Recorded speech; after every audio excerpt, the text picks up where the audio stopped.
الحمدللہ رب العالمین والعاقبۃ للمتقین والصلاة والسلام علی سید الانبیاء والمرسلین اعوذ باللہ السمیع العلیم من الشیطان الرجیم من ہمزہ ونفخہ ونفثہ بسم اللہ الرحمن الرحیم افغیر دین اللہ، پس کیا اللہ تعالیٰ کے دین کے علاوہ یبغون وہ تلاش کرتے ہیں، وَلَهُ اور اسی کا ہے اور اسی کے لیے اسلم مطیع ہو گیا، فرما بردار ہو گیا، من فی السماوات والارض جو کوئی آسمانوں میں اور زمین میں ہے، طوعا خوشی سے، وکرہن اور ناخوشی سے، وَإِلَيْهِ يُرْجَعُونَ اور اسی کی طرف وہ لوٹائے جائیں گے۔ قل کہہ دیجئے آمنا باللہ، ہم ایمان لائے اللہ تعالیٰ پر، وما انزل علینا اور اس پر جو اتارا گیا ہم پر، وما انزل علی ابراہیم و اسماعیل و اسحاق و یعقوب اور جو اتارا گیا ابراہیم اور اسماعیل اور اسحاق اور یعقوب علیہم الصلاۃ والسلام پر، والاسباط اور ان کی اولاد پر، وما اوتی موسیٰ اور جو دیے گئے موسیٰ علیہ الصلاۃ والسلام، وعیسیٰ اور عیسیٰ علیہ الصلاۃ والسلام، والنبیون من ربہم اور دوسرے نبی من ربہم ان کے رب کی طرف سے، لا نفرق ہم فرق نہیں کرتے، بین احد منہم ان میں سے کسی ایک کے درمیان، ونحن لہ مسلمون اور ہم اسی کے فرما بردار ہیں، ومن یبتغی غیر الاسلام دینا اور جو کوئی اسلام کے علاوہ کوئی اور دین تلاش کرے گا، فلن یقبل من تو ہرگز قبول نہیں کیا جائے گا، منہ اس سے، وہو فی الآخرۃ من الخاسرین اور وہ آخرت میں خسارہ اٹھانے والوں میں سے ہوگا۔ ایک مرتبہ پھر دیکھیں، افغیر دین اللہ یبغون، کیا وہ اللہ تعالیٰ کے دین کے علاوہ وہ یبغون تلاش کرتے ہیں، وَلَهُ أَسْلَمَ مَنْ فِي السَّمَاوَاتِ وَالْأَرْضِ اور اسی کی ہی فرما برداری کرتے ہیں یا اسی کے لیے ہی مطیع ہو گئے ہیں، من فی السماوات والارض جو کوئی آسمانوں میں اور زمین میں ہے، طوعا خوشی سے، وکرہن اور ناخوشی سے، وَإِلَيْهِ يُرْجَعُونَ اور اسی کی طرف وہ لٹائے جائیں گے۔ قل کہہ دیجئے آمنا باللہ ہم ایمان لائے اللہ تعالیٰ پر، وما اور اس پر جو انزل اتارا گیا علینا ہم پر، وما انزل علی ابراہیم و اسماعیل اور اس پر جو اتارا گیا ابراہیم اور اسماعیل اور اسحاق اور یعقوب علیہم الصلاۃ والسلام پر، والاسباط اور ان کی اولاد پر، وما اوتی موسیٰ اور جو دیے گئے موسیٰ علیہ الصلاۃ والسلام، وعیسیٰ اور عیسیٰ علیہ الصلاۃ والسلام، والنبیون من ربہم اور دیگر انبیاء جو ان کے علاوہ ہیں جو دیے گئے من ربہم اپنے رب کی طرف سے، لا نفرق ہم فرق نہیں کرتے، بین احد منہم ان میں سے کسی ایک کے درمیان، وَنَحْنُ لَهُ مسلمون اور ہم اسی کے لیے ہی مطیع اور فرما بردار ہیں، وَمَن يَبْتَغِ غَيْرَ الْإِسْلَامِ دِينًا اور جو کوئی دین کے اسلام کے علاوہ کوئی اور دین تلاش کرے گا، فَلَن يُقْبَلَ مِنْهُ تو ہرگز اس سے قبول نہیں کیا جائے گا، وَهُوَ فِي الْآخِرَةِ مِنَ الْخَاسِرِينَ اور وہ آخرت کے اندر نقصان اٹھانے والوں میں سے ہے۔ ان آیات کے اندر اللہ رب العالمین نے ان لوگوں کا تذکرہ کیا ہے جو اللہ تعالیٰ کا انکار کرتے ہیں، اور اللہ رب العالمین نے جو دین شریعت نازل کی اس شریعت کے علاوہ کوئی اور دین وہ تلاش کرنا چاہتے ہیں، کوئی اور دین اس کے پیچھے وہ چلتے ہیں۔ یعنی اللہ تعالیٰ نے رسول مکرم صلی اللہ علیہ وآلہ وسلم کی آمد سے پہلے دیگر انبیاء کرام علیہم الصلاۃ والسلام کو نازل کیا، اور ان پر اللہ تعالیٰ نے جو ان کے مطابق احکامات تھے وہ اللہ تعالیٰ نے ان کو دیے، کیونکہ اقوام کی طرف وہ نبی آتے تھے، قیامت تک کے لیے اللہ تعالیٰ نے ان میں سے کسی کو نبی اور رسول بنا کر نہیں بھیجا تھا کہ جن کی اتباع کی جائے گی، پیروی کی جائے گی۔ وہ وقتی نبی تھے، یعنی اپنی قوم کی طرف یا جس علاقے کی طرف ان کو مبعوث کیا گیا۔ تو رسول اللہ صلی اللہ علیہ وآلہ وسلم کو اللہ تعالیٰ نے قیامت تک کے لیے نبی بنا کر مبعوث کر دیا۔ تو اب اللہ رب العالمین فرماتے ہیں پیدا بھی میں نے تمہیں کیا، اور تمہاری رہنمائی کے لیے میں نے رسول بھی نازل کیے، اور شریعت بھی میں نے نازل کر دی ہے، جو تمہاری مرضی کے مطابق نہیں چلے گا دین، بلکہ جو اللہ تعالیٰ نے جو دین تم پر نازل کیا اس کے مطابق تم نے اپنی زندگی گزارنی ہوگی۔ تو اب دین اسلام، اگرچہ ساری شریعتوں کا دین دین اسلام ہی تھا، ان سب کا نام اسلام ہی ہے، لیکن اب جب اسلام کا لفظ استعمال ہوتا ہے اس سے مراد خاص وہ چیز ہوتی ہے جو رسول اللہ صلی اللہ علیہ وسلم پر اللہ تعالیٰ نے نازل کی ہے، وہ کیا ہے؟ قرآن مجید اور احادیث نبویہ۔ اب اس کے علاوہ نہ تورات اب دین کے لائے گی، نہ کیا نام ہے انجیل اب دین کے لائے گی۔ اس کی وجہ کیا ہے؟ ایک تو وجہ یہ ہے کہ ان کے اندر تحریفات ہو چکی ہیں، تبدیلی ہو چکی ہے، انہوں نے احکامات کو بدل دیا ہے، اور اس کے اندر انہوں نے اضافے بھی کیے ہیں اور احکامات اس میں سے نکال بھی دیے اور اپنی منمانیاں داخل کر دی۔ لیکن دین اسلام کو اللہ تعالیٰ نے اس چیز سے محفوظ رکھا ہے۔ یہ پہلے بھی شاید میں نے آپ کو بتلایا تھا کہ صرف قرآن کی حفاظت کی اللہ تعالیٰ نے ذمہ داری نہیں لی، حدیث کی بھی حفاظت کی اللہ تعالیٰ نے ذمہ داری لی۔ پوری شریعت کی جو اللہ تعالیٰ نے رسول اللہ صلی اللہ علیہ وسلم پر نازل کیا، اس شریعت کی اللہ تعالیٰ نے جو ہے حفاظت کی ذمہ داری لی۔ اور یہی وجہ ہے کہ آج آپ جب کوئی حدیث پڑھتے ہیں، اگر نبی علیہ الصلوۃ والسلام سے وہ ثابت نہیں ہوتی، کیا لکھا ہوتا ہے آگے؟ جی ضعیف ہے، یہ موضوع ہے، من گھڑت ہے، یہ نبی علیہ الصلوۃ والسلام کی طرف منسوب کر دی گئی۔ یہ کیا ہے؟ حفاظت ہی کی ایک نشانی ہے نا۔ اگر حفاظت نہ ہوتی تو پھر یہ چیزیں بھی نہ آتی۔ وہ جو چاہتا، جو بندہ چاہتا، جس طرح کی چاہتا۔ امام عبداللہ بن مبارک رحمۃ اللہ علیہ کا مشہور قول ہے کہ لولا الاسناد الاسناد من الدین، کہ اسناد جو ہے یہ سلسلہ سند یہ دین میں سے ہے۔ لولا الاسناد لقال من شاء ما شاء، اگر سندیں نہ ہوتی تو جو اٹھتا جو چاہتا کہتا، کوئی بھی اس سے پوچھنے والا نہیں ہے۔ اب کوئی بات بھی ہوتی ہے ہم اس کو چیک کر سکتے ہیں، بیان کر سکتے ہیں۔ آپ دیکھیں نا، صحیح بخاری پڑھیں گے سند موجود ہے، مسلم پڑھتے ہیں سند موجود ہے، ترمذی، ابو داؤد، نسائی، ابن ماجہ، یہ ساری کتب آپ پڑھتے ہیں اس کے اندر اسناد موجود ہیں، ٹھیک ہے۔ اسی طرح آپ موطا امام مالک کے اندر چلے جائیے، پھر مسند احمد کے اندر چلے جائیے، تو ان میں کیا ہے؟ سندیں موجود ہیں۔ جس بھی عالم نے یعنی محدث نے اپنی سند سے روایت کو بیان کیا، اور یہ پھر سلسلہ سند آج تک محفوظ ہے، یہ نہیں ہے کہ محفوظ نہیں ہے۔ آج بھی آپ علماء سے جب درس بخاری جب ہوتا ہے مدارس کے اندر، آپ جائیں سال کے اختتام کے اندر جب مدارس کے اندر درس بخاری ہوتا ہے، اس کے اندر وہ جو محدث آتے ہیں درس دینے، تو وہ باقاعدہ اپنی سند پیش کرتے ہیں، وہ بتاتے ہیں کہ میرے فلاں استاد ہے، میرے فلاں استاد ہے، انہوں نے اس سے سنا، چلتے چلتے امام بخاری رحمۃ اللہ علیہ تک، یعنی وہ جو سند پڑھی جاتی ہے آخری حدیث، وہ پوری وہاں تک سلسلہ سند کو ملایا جاتا ہے۔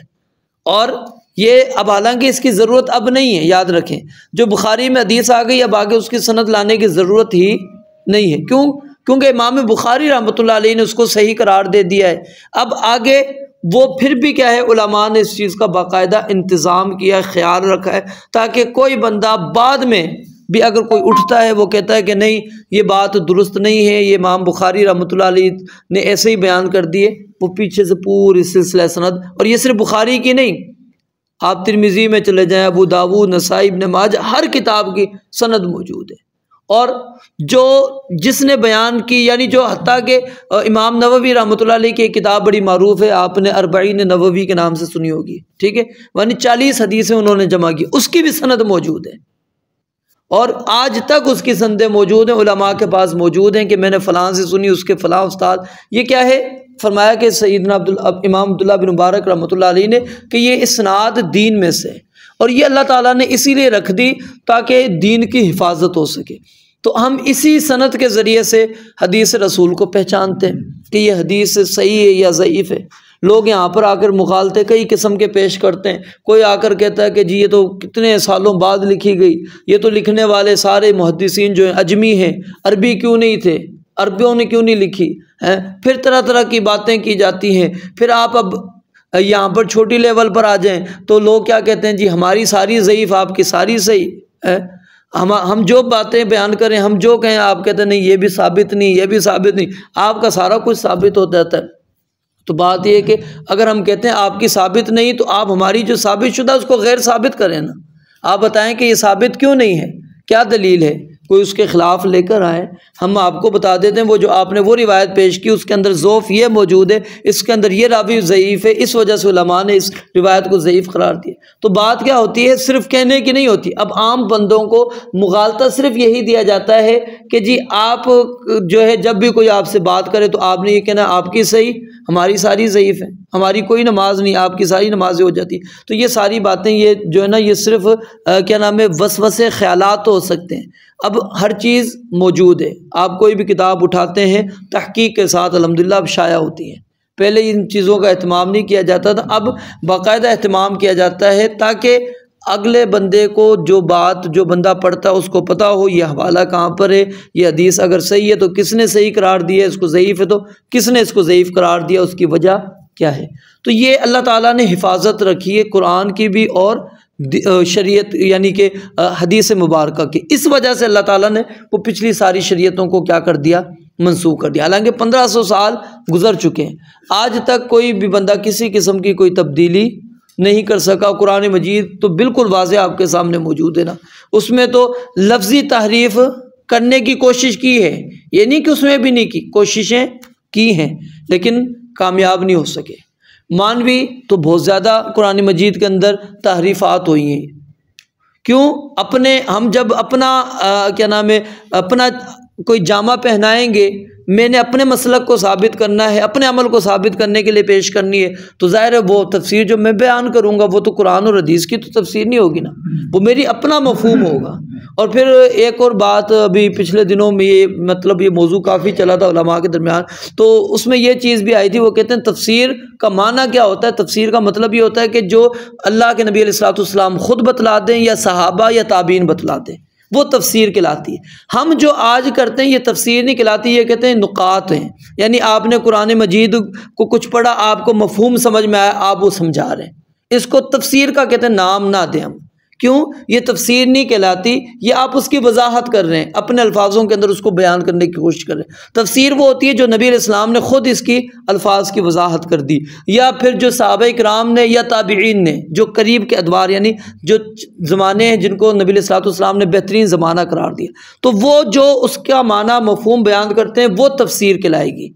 باقی جو آج کی چیزیں ہیں ان کو کیا ہے، آپ نکات کا نام دے سکتے ہیں، فوائد کا نام دے سکتے ہیں، تشریح کا نام دے سکتے ہیں، لیکن وہ باقاعدہ تفسیر نہیں کہلاتی۔ ٹھیک ہے، تو اس لیے جو ہے اس چیز کا بھی خاص طور پہ خیال رکھنا چاہیے، کیونکہ بعد میں کیا ہوتا ہے، کچھ ایسی چیزیں جو ہم استدلال کر رہے ہوتے ہیں وہ نئی ہوتی ہیں۔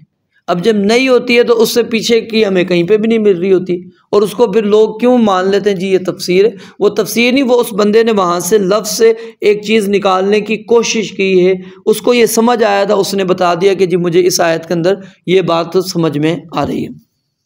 تو آگے اللہ رب العالمین نے فرمایا وَلَهُ أَسْلَمَ مَنْ فِي السَّمَاوَاتِ وَالْأَرْضِ، کہ آسمان و زمین میں جو بھی مخلوق موجود ہے سب کی سب اللہ کے مطیع ہے، فرما بردار ہے۔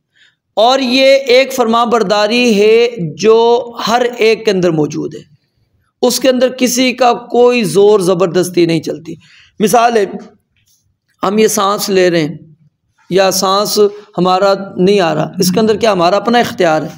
آپ اپنا سانس ابھی روک کے دکھا دیں، روک سکتے نہیں، ہمارا اختیار ہی نہیں ہے اس کے اندر۔ ٹھیک ہے، اب یہ جو شکل و صورت یا جسامت موجود ہے اس کے اندر میرا اختیار ہے، آپ کا اپنا اختیار نہیں ہے۔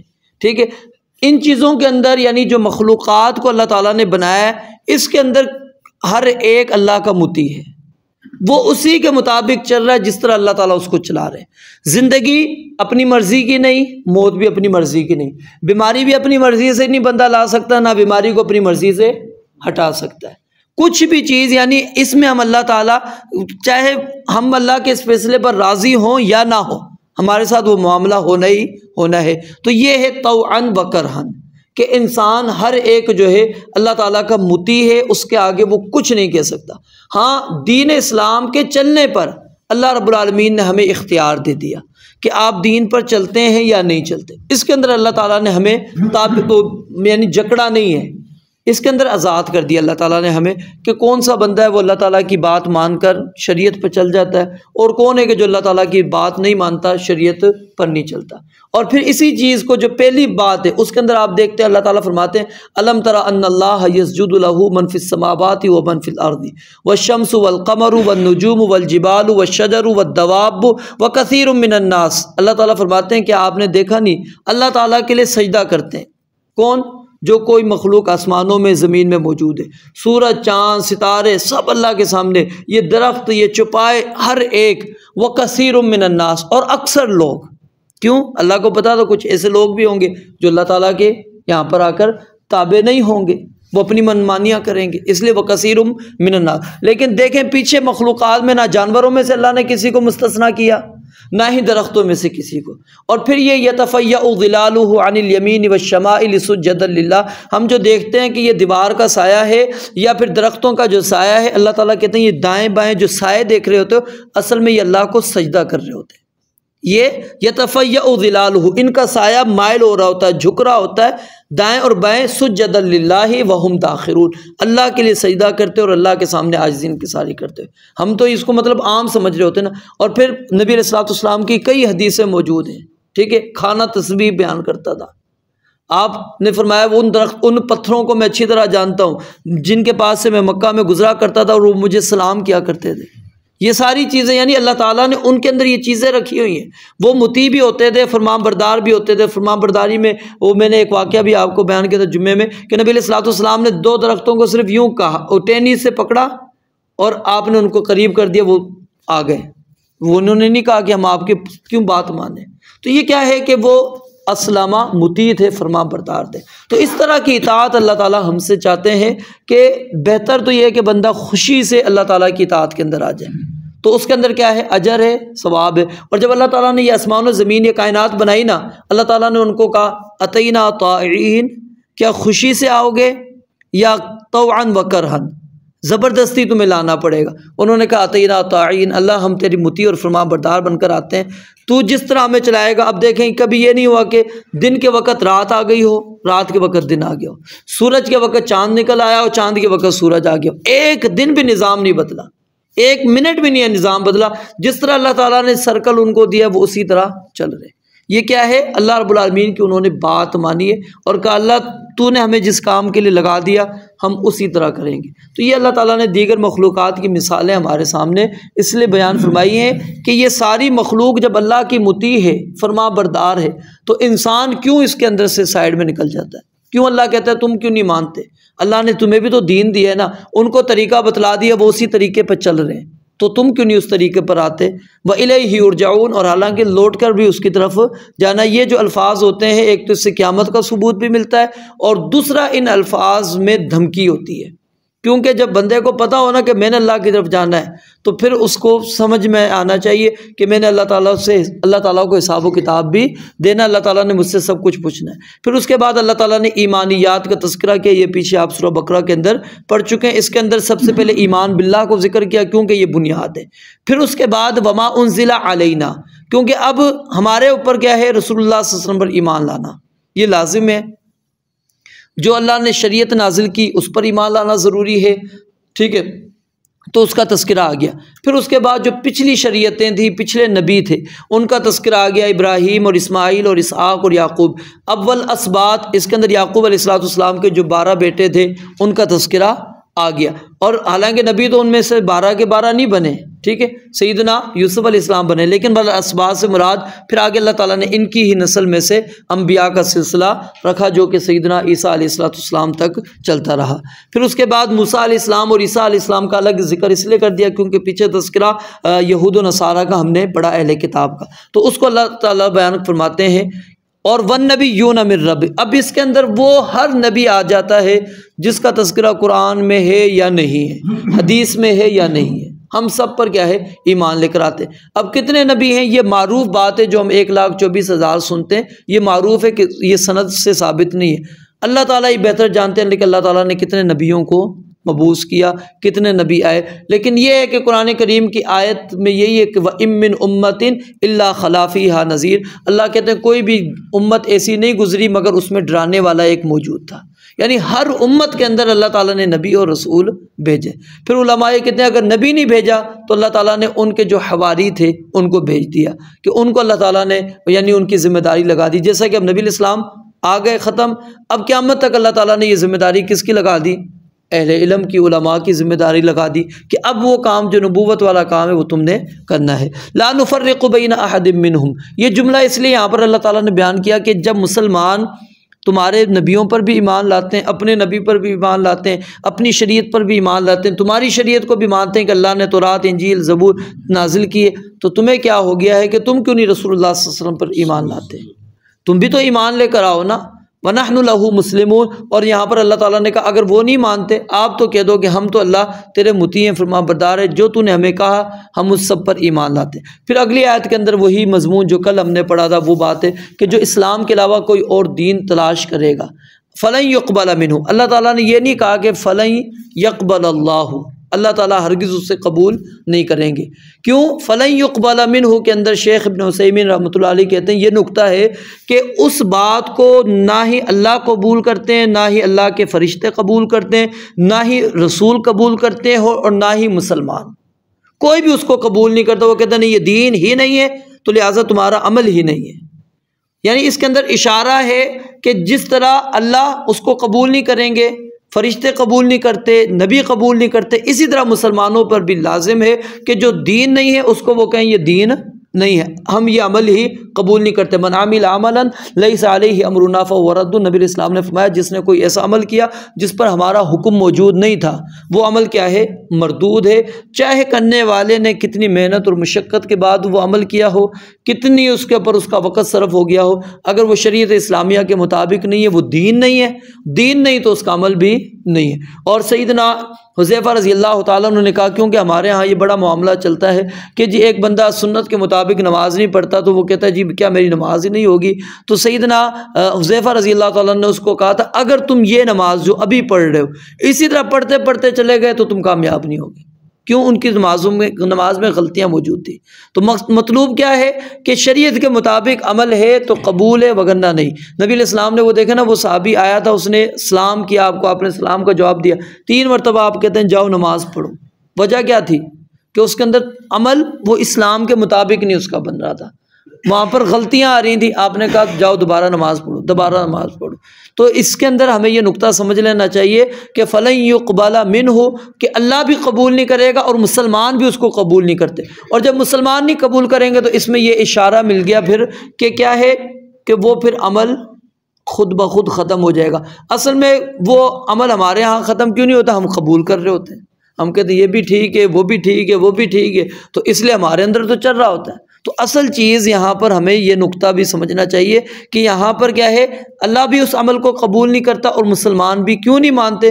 کیونکہ وہ دین کے مطابق نہیں ہے۔ فَهُوَ فِي الْآخِرَةِ مِنَ الْخَاسِرِينَ، اور وہ آخرت کے اندر نقصان اٹھانے والوں میں سے، یعنی کہ یہ اس نے محنت کی لیکن ملے گا کچھ بھی نہیں۔ عاملۃ ناصبہ تصلیٰ نارا حامیہ، عمل کر کے وہ تھکا ہوا ہوگا اور انسان کو حاصل بھی کچھ نہیں ہو رہا۔ فَلَا نُقِيمُ لَهُمْ يَوْمَ الْقِيَامَةِ وَزْنًا، اللہ کہتے ہیں ہم وزن ہی قائم نہیں کریں گے، میزان ہی نہیں ہے اس کے لیے لگائیں گے۔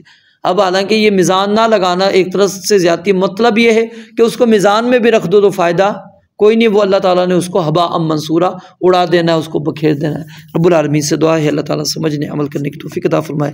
وآخر دعوانا الحمدللہ رب العالمین۔